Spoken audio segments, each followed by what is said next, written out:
Hello, myself Vidhan, and today I'm explaining my project based on Zomato restaurant clustering. My project is based on unsupervised learning, and this project we are mainly focused on to improvise the data and make it in proper format so it helps the Zomato company to the user and to the restaurant owner to make it more easier. So the main task of my project is we're using first we'll identify the visualization, then we'll use clusterings, then we will use machine learning techniques. Okay, so this is the project summary, and this is my GitHub link. Problem statement. The main problem we face is like each city, as population is increasing and each city is getting like bigger and bigger, and the restaurants also increasing. As restaurants are increasing, the data is also increasing, so we need to improve this data and make a easier thing so everyone can understand. Okay, so let's import the function. What are the functions we import? These are the basic Python functions which we import. Yeah. And this is the data set. We had two types of data set. One is restaurant review CSV file and restaurant name and metadata. In this data set, these are the reviews given by the user, the star ratings and all. And the second CSV file contains restaurant name and the photos of the restaurants and reviewers. This is the first five datas of the data set. This is the first second data set.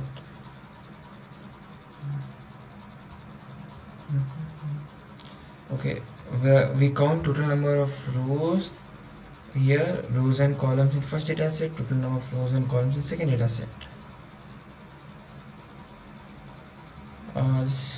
This function shows the data set informations, how many data sets, like what are the heading titles in the data sets, how many objects are there, number of objects, and how are the objects.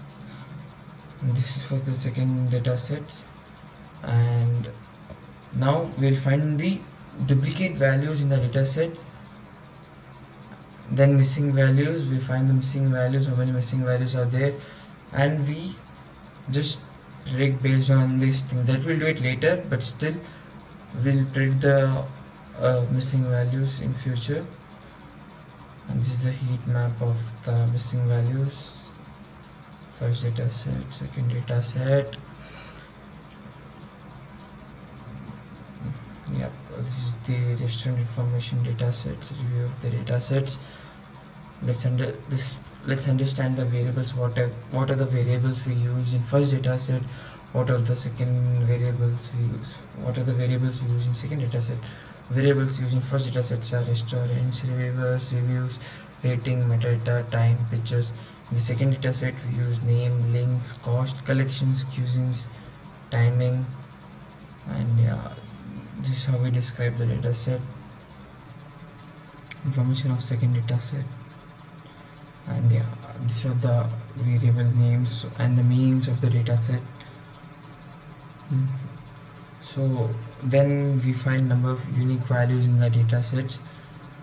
This is a code for the unique values in the data set for the first data set, and then for the second data set, data wrangling.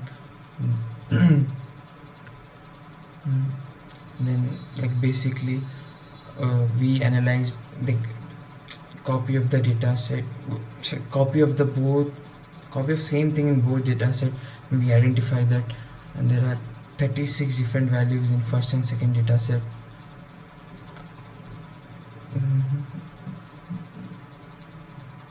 Yeah, and we convert like data type, this extracting year, months in the second data set for the better analysis. And we extract total reviews and total followers from each reviews of meta column, and then like from the metadata. What is the metadata? Metadata is based on your followers, the number of reviews you give, the number of this thing connections you have. It's we are just separating it for the better analysis.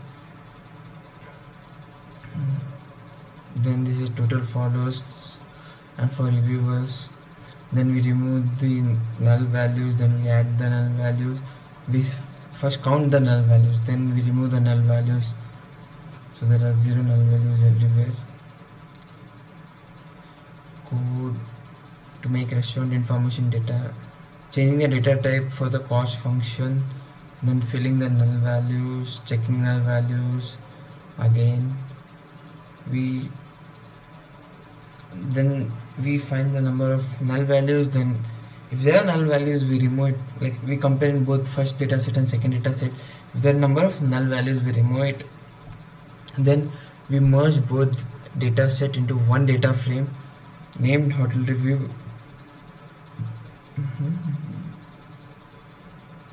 Then data visualization, like how we represent the data, like different types of chart we use, how we use. I'll explain everything.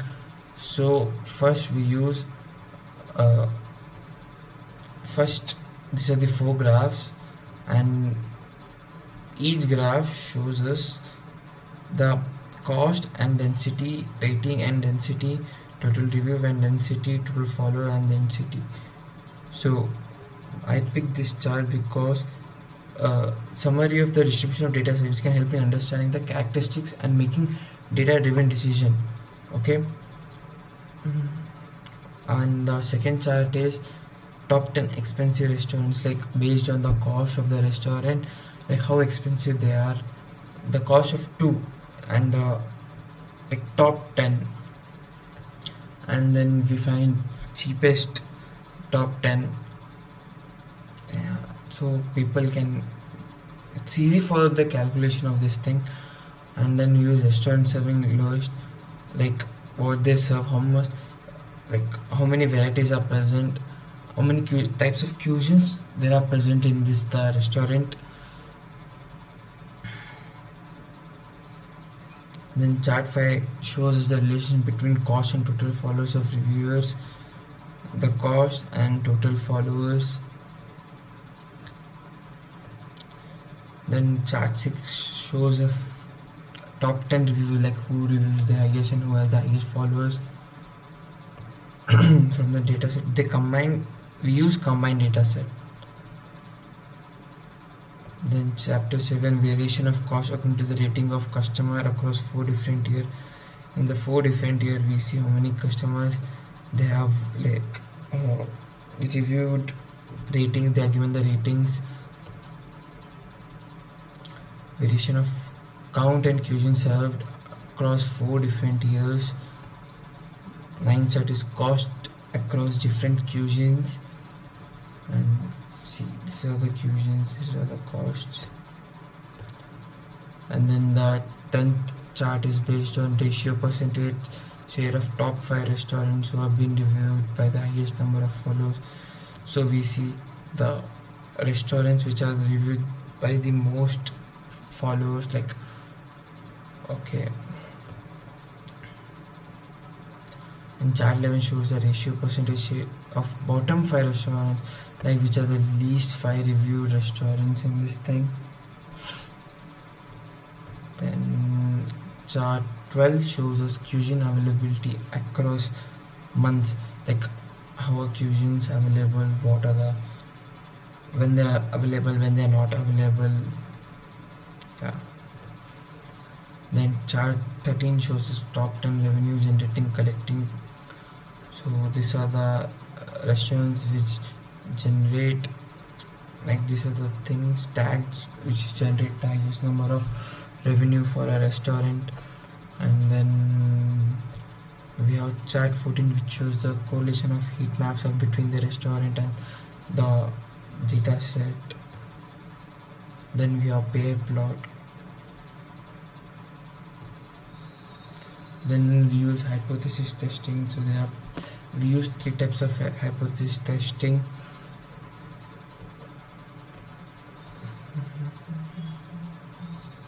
So in first hypothesis statement it reject the null hypothesis. In second hypothesis also we reject the null hypothesis. In third also we no wait, yeah in third hypothesis also we reject the null value, but there are no relation for the cost estimate and rating it receives. Feature engineering and data pre-processing. So how we handle the missing values. So these are the code we handle missing values. Handling outliers. Like what are the outliers? Outliers are the data which are not in this region, which goes from the out of the region. They are called outliers. Like they are extra data basically. The data which they are not in the zone, but they are out of the zone. Then categorical encoding. Then we use textual data pre-processing, lowercasing, removing punctuations, removal of URL and removing word the digit contains, removing stop words and removing white spaces, tokenization, text normalization, and we use text vectorization also. Then we use feature manipulations, feature selections, like number of features we select. Then data transformation, how we transform our data. Data scaling, how we scale our data. Diversity reduction, and we have data splitting. Then we use ML models. There are 3 ML models we use. First one we use is clustering KNN method. So, no, not KNN method, sorry.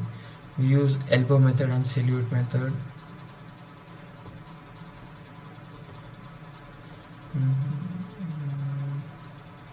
These are the graphs from the clustering. These are the outputs from the clustering. PCS, principal component analysis, and these are the outputs.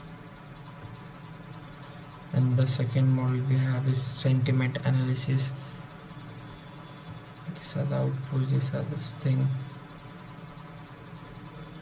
These are this output. In supervised sentiment using logistic regressions, we use confusion matrix, positive, negative. This is the output. This is ROC curve, precision, recall, accuracy. Then XGP classifier is extra Gaussian based classifier. We use extra Gaussian base also, logistic regression. And then we have XGBoost. We use XGBoost classifier. And the third one is recommendation system. We use this recommendation system for the user, so it helps the user to read whatever they like based on the previous thing.